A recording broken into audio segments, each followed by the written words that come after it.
So, if you are currently staring at a completely chewed up slipper left on the rug by your new Labrador puppy, Which happens a lot. oh, constantly, you might be wondering, like, what did I just get myself into? Or maybe you're prepping to adopt, or you're just, insanely curious about the actual biology of optimizing a living creature's lifespan. Right.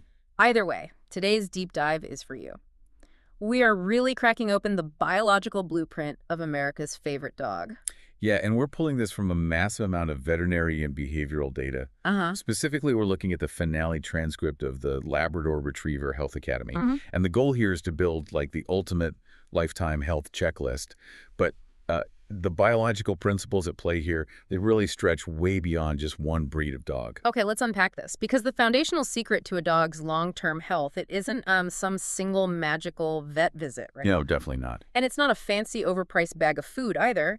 It is the relentless accumulation of just small, consistent daily habits. Yeah. Exactly. But to figure out what those daily habits actually need to be, you can't just look at the animal sitting in your living room right now. You have to look backward. Right. You really have to understand their architectural blueprint. So we trace their traits back to their working retriever heritage because, these dogs didn't just evolve by accident. No, they were engineered. Right, for a very specific job. They needed immense physical stamina, intense cooperation with human handlers, and the ability to pull heavy nets or game out of literally freezing water. And what's fascinating here is that you absolutely cannot separate a dog's modern medical and behavioral needs from that specific working history. Because of the environment. Right, that harsh environment requires a highly specialized metabolic engine. Yeah. To survive swimming in the freezing North Atlantic, a dog needs a thick layer of fat and a really dense double coat. Which obviously requires a massive amount of calories to maintain. Precisely. Yeah. And to build that fat layer while, burning thousands of calories working all day, their biology essentially turned off the typical canine satiety cues. Wait, really? They don't feel full. Exactly. They're genetically wired to be chronically hungry. Wow. That completely reframes the classic, Labrador begging at the table stereotype. It really does. It's not just a lack of discipline. Their satiety hormones are fundamentally geared to tell them, like, eat everything you can find right now, or you will literally freeze tomorrow. Yeah, so when an owner gets frustrated because their dog is obsessed with the food bowl, or they're constantly bringing them objects, or they're practically vibrating with energy, Yeah.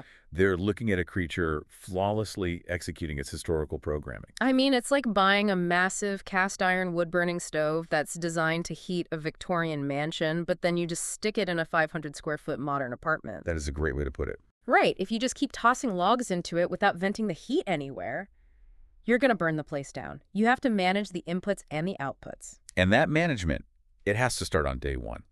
Once you realize you've brought this high-output, food-driven, hyper-cooperative engine into your home, Yeah. it perfectly explains why the first few months of their lives dictate the rest of their lifespan. Which brings us to the first major hurdle of the checklist, puppyhood.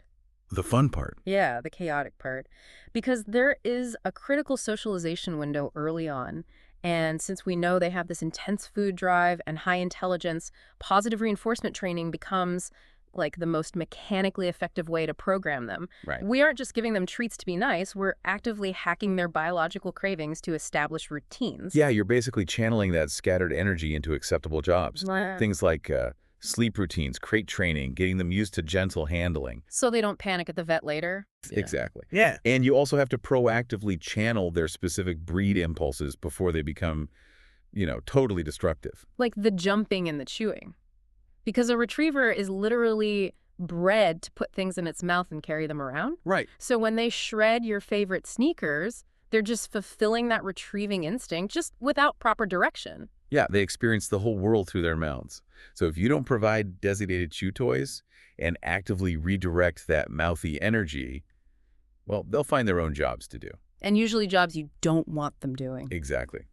Furthermore, or I should say, on top of that, because they were bred to work shoulder to shoulder with humans, they are deeply susceptible to separation stress if they feel isolated. Okay, I have to push back on that for a second, just thinking about our listener here. Sure. If these dogs are biologically tethered to humans by design, how does a modern owner balance Like a normal 9 to 5 work schedule with a puppy that is genetically engineered to want to be in their pocket 24/7. It's a tough balance.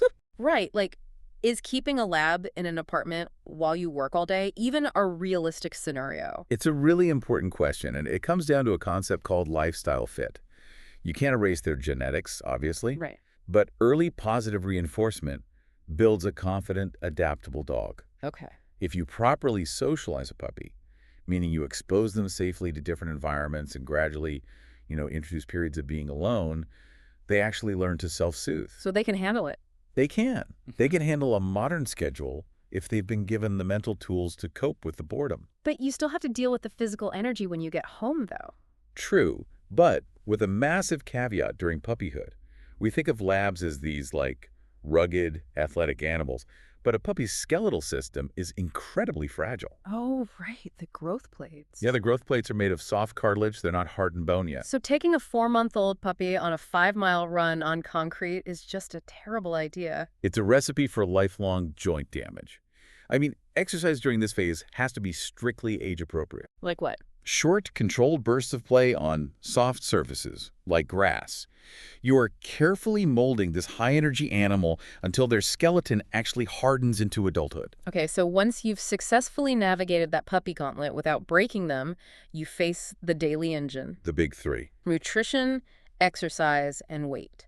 The holy trinity of long-term health. And we mentioned their broken gas gauge earlier, right? Because they don't have an off switch for calories, balancing their proteins, fats, carbohydrates, and micronutrients. It requires immense discipline from the owner. So what does this all mean in practice? Like, how do you actually know if you're overfeeding a dog that acts like it's starving 24 hours a day? Well, you have to ignore the begging eyes, for one. Good luck with that. It's hard, but you have to rely on objective metrics, specifically the body condition score. Yeah. It's a visual and tactile scale, so you should be able to easily feel a lab's ribs with just a light touch without actually seeing them protruding. Got it. They should have a visible waist when you look at them from above, and their abdomen should tuck up behind their rib cage when viewed from the side. So if they look like a coffee table, flat back, straight sides, no waist, you're overfeeding them. Yeah, exactly. And excess weight is just devastating to their joints and organs. We really have to treat exercise as preventive medicine to keep them lean. But exercise isn't just physical exhaustion. No, not at all. A bored lab is a destructive lab. They need mental stimulation, too. Puzzle toys, rigorous obedience training, scent work. You have to tire out their brains, not just their legs.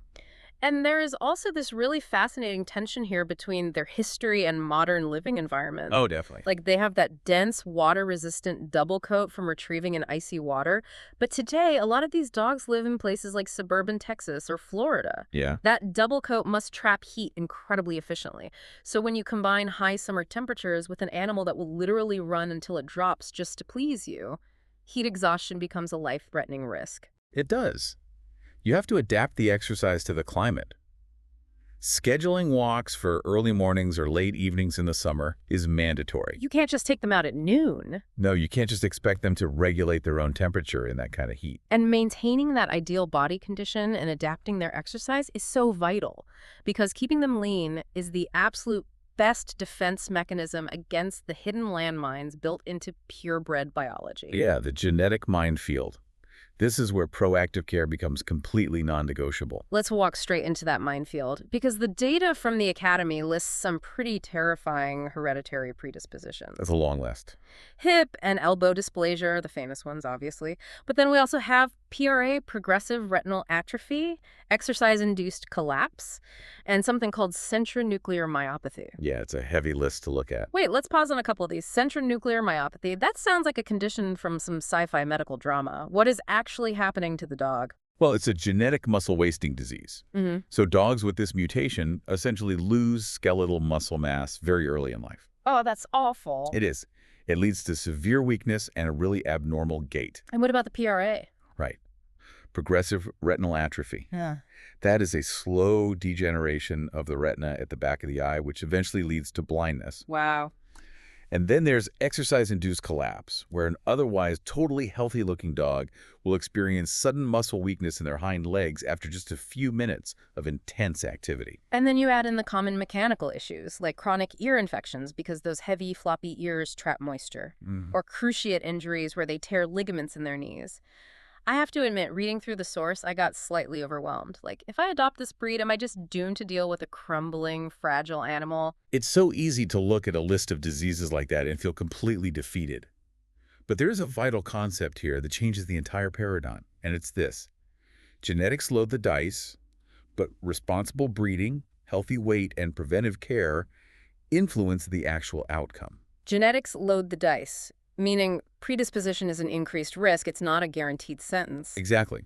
A dog might have a genetic marker that makes their hip joints, slightly shallower than ideal. That's the loaded dice. Right.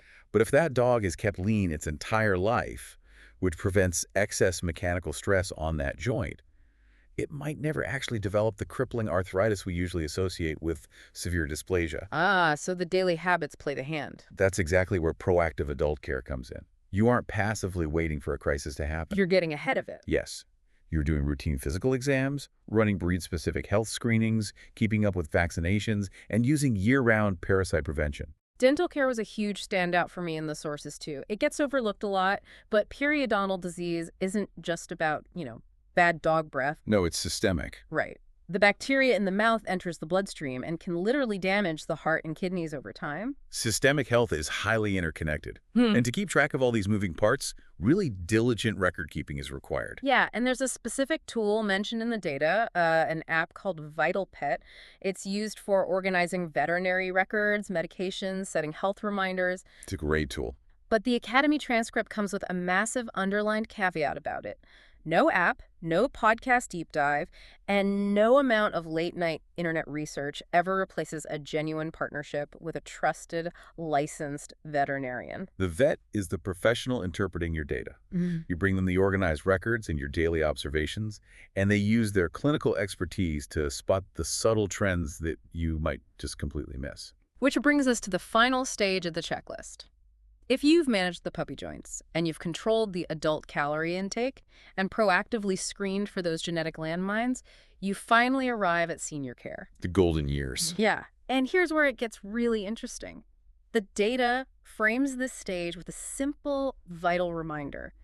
Aging isn't a disease. It's such a crucial mindset shift. Yeah. We often conflate slowing down with pathology, like something is broken. But aging itself is just a biological transition.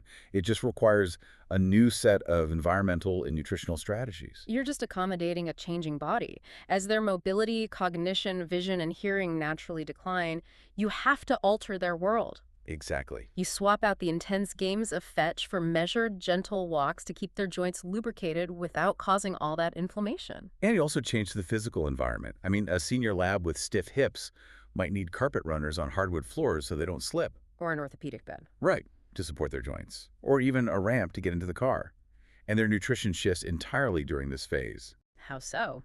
Well, they need diets formulated to support aging kidneys and brain function, usually with adjusted protein levels and specific supplements. And the entire success of this senior phase relies heavily on knowing your individual dog's normal baseline. Yeah, if we connect this to the bigger picture, this is really the convergence of the entire 10-point checklist from the Academy. Payoff. Exactly. Right. Decades of feeding them, exercising them, and watching them leads to the core principle: observant consistency. Because if you know their exact baseline, a subtle deviation screams at you. If a dog whose satiety hormones are wired to be a bottomless pit suddenly leaves half their dinner untouched, you don't wait 3 days to see what happens. No, that shift tells you instantly that something biological is misfiring, long before they start showing overt signs of pain or limping. Right. Catching a senior dog's kidney issue or an internal mass early, it relies entirely on you noticing that they drank slightly more water today than they did yesterday. You also have to be prepared for when things do eventually go wrong. Having a concrete emergency plan, like knowing exactly where the nearest 24-hour clinic is and having those medical records we talked about instantly accessible, it just removes the panic from a high-stress situation. Because in an emergency with a senior animal, time is tissue. If you don't have to scramble to find your vet's phone number or remember what specific medication they take, you can focus purely on stabilizing the animal. Okay, let's synthesize this. From the working dog blueprint to the soft cartilage of puppyhood, the strict calorie management of the adult engine, dodging the genetic risks, and strategically adapting to the golden years. The ultimate takeaway here isn't about achieving perfection. No, it really isn't. A healthy lifespan requires an owner to be observant and consistent. That's it. Balanced inputs, regular movement, routine screening, all woven seamlessly into everyday life. I want to tie this directly back to you, the listener, because even if you don't own a dog or you never plan to get one, understanding this framework, how genetics load the biological dice, but daily habits and environments actually play the hand. It is a profound lens for looking at health in general. It really places the agency back on the daily choices. It strips away the idea that our health trajectory is entirely predetermined by our DNA. Which leaves me with a final thought to chew on. We look at this checklist for a dog, and we completely accept how meticulously adaptable we have to be. Right. We overhaul their diet, their joint care, their medical screening as they transition from puppy to adult to senior. We just know a 12-year-old dog needs fundamentally different fuel and movement than a 2-year-old dog. We view that adaptation as just a non-negotiable requirement for their longevity. Right. So why do we so often fail to apply that same rigorous, adaptable life stage checklist to our own human bodies as we age? We keep trying to run the same engine the exact same way at mile 100,000 as we did right off the lot. It's a great point. Maybe we all need to start treating our own baselines with a little more observant consistency. Until next time.